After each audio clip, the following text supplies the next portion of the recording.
Bismillahirrahmanirrahim. Assalamualaikum warahmatullahi wabarakatuh. Alhamdulillahirabbil alamin. Hamdan syukran lillah. Wassalatu wassalamu ala Rasulillah. Amma ba'du. Puji dan syukur kita sama-sama panjatkan kehadirat Allah Subhanahu wa taala yang telah memberikan berbagai macam nikmat, beribu bahkan bermiliar nikmat yang telah kita terima. Dan salawat beserta salam semoga senantiasa dicurah limpah kepada Habibullah Nabi Muhammad Rasulullah Sallallahu Alaihi Wasallam, pada para sahabatnya, pada keluarganya dan kepada kita yang senantiasa bersalawat kepadanya sampai yaumul qiyamah. Amin ya rabbal alamin. Sobat, dalam kitab Mukhtarul Hadis, dalam kitab sahihnya, Rasulullah Sallallahu Alaihi Wasallam memberitahukan kepada kita bahwa ada 3 golongan, yang mana 3 golongan ini akan dimasukkan oleh Allah Subhanahu wa taala dan akan dihisab dengan hisaban yang enteng, yang ringan. Bagaimana bunyinya? Salah satu man kunna fi hasabahullah hisaban yasira wa adkhalahu jannah. Ada 3 kelompok manusia, yang dimana 3 kelompok manusia ini akan dihisab dengan hisaban yang enteng, yang mudah, dan wa adkhalahu jannah, dia akan dimasukkan ke dalam surganya Allah Ta'ala. Semoga kita termasuk salah satunya ya sob. Siapakah yang 3 golongan ini yang sehingga dia mendapatkan anugerah kenikmatan dihisab dengan hisaban yang enteng dan segera akan dimasukkan oleh Allah Subhanahu wa taala ke dalam surganya? Yang pertama, tu'ti man haramaka, orang yang memberi kepada orang yang pelit kepadanya. Ini bisa nggak kita lakukan nih? Memberi kepada orang yang pelit kepada kita. Ini kayaknya gampang-gampang susah ya. Tapi kalau kita mau keuntungan yang di atas, kenapa tidak kita lakukan dengan sekuat tenaga, minta kekuatan kepada Allah untuk melakukan perbuatan ini. Memberi sesuatu kepada orang yang bakhil kepada kita, yang kikir kepada kita. Ya, enaknya sih ketika orang pelit kepada kita, enaknya diapain kita?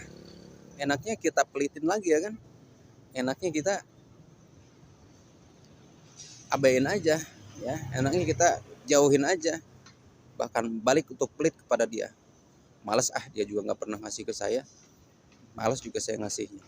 Dia nggak pernah ngasih ke saya, dia nggak pernah baik ke saya juga malas berbuat baik sama dia, malas ngasihnya juga sama dia. Ya, ini adalah perbuatan yang tidak dianjurkan. Tapi yang dianjurkan adalah ketika kita melakukan suatu, ketika kita mendapatkan orang seperti itu, kikir pelit ke kita, kita jangan sebaliknya. Maka kita harus sebaliknya, kita harus sebaliknya berbuat baik, dermawan kepada dia, mau menolong dia dan memberikan materi apapun yang ia butuhkan. Kita dekati, kita kasih dia. Dia pelit, kita kasih. Dia pelit lagi, dia kasih lagi. Ya, dia pelit, kita kasih lagi, dan seterusnya dan seterusnya. Seperti itulah ya sob. Pertama itu. Yang kedua, orang yang akan dihisab oleh Allah dengan hisaban yang enteng dan akan dimasukkan ke dalam syurganya Allah Ta'ala. Semoga kita masuk salah satunya. Wa taswilu man qata'aka, orang yang senantiasa menjambungkan tali silaturahmi kepada orang yang memutuskan persaudaraan dengan kita. Bisa nggak nih? Menyambung silaturahmi, menyambung persaudaraan kepada orang yang enggan, bahkan tidak mau menyambung silaturahmi dengan kita. Jadi perasaannya gimana gitu? Dia seakan-akan melihat kita itu seakan-akan musuh. Dia menghindar, kita datang, dia menghindar, kita datang, menghindar. Tapi gak masalah ya sob.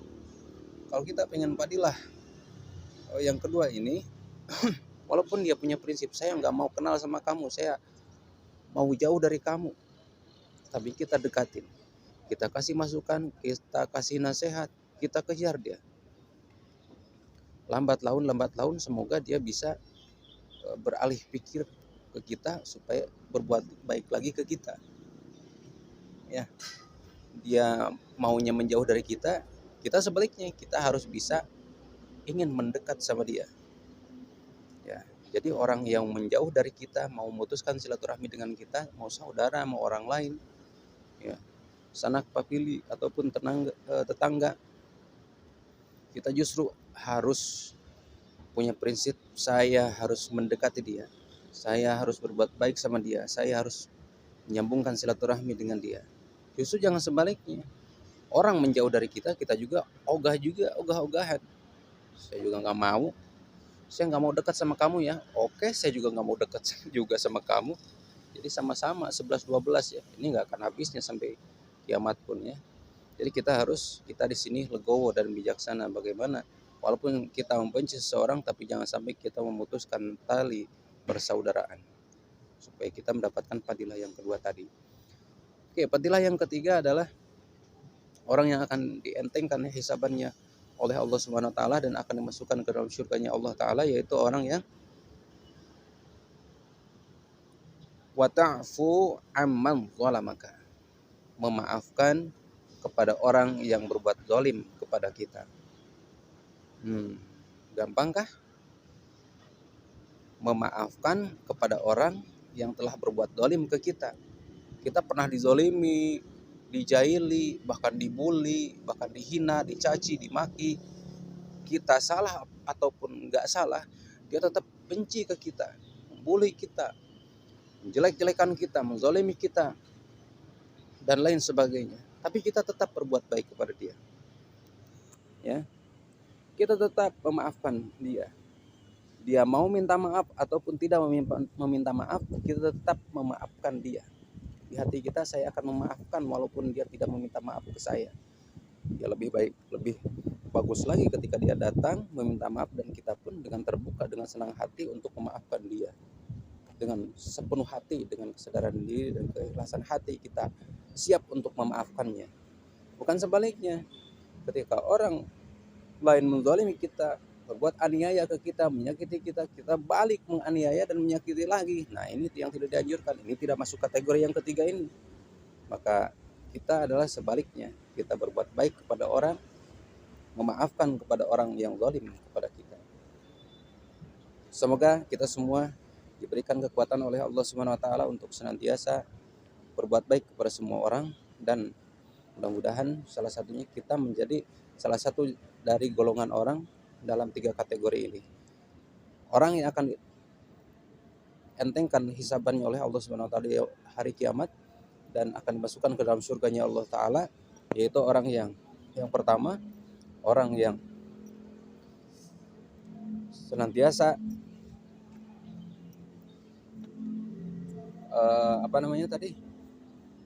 orang yang berbuat baik kepada orang yang kikir kepada kita. Yang kedua, menyambungkan silaturahmi kepada orang yang memutuskan silaturahmi kepada kita. Dan yang ketiga, memaafkan orang yang berbuat zalim kepada kita. Semoga kita menjadi orang yang senantiasa masuk kategori yang 3 golongan ini. Amin ya rabbal alamin. Sekian dan terima kasih sob. Semoga bermanfaat. Sampai bertemu lagi di lain waktu dan kesempatan di video berikutnya.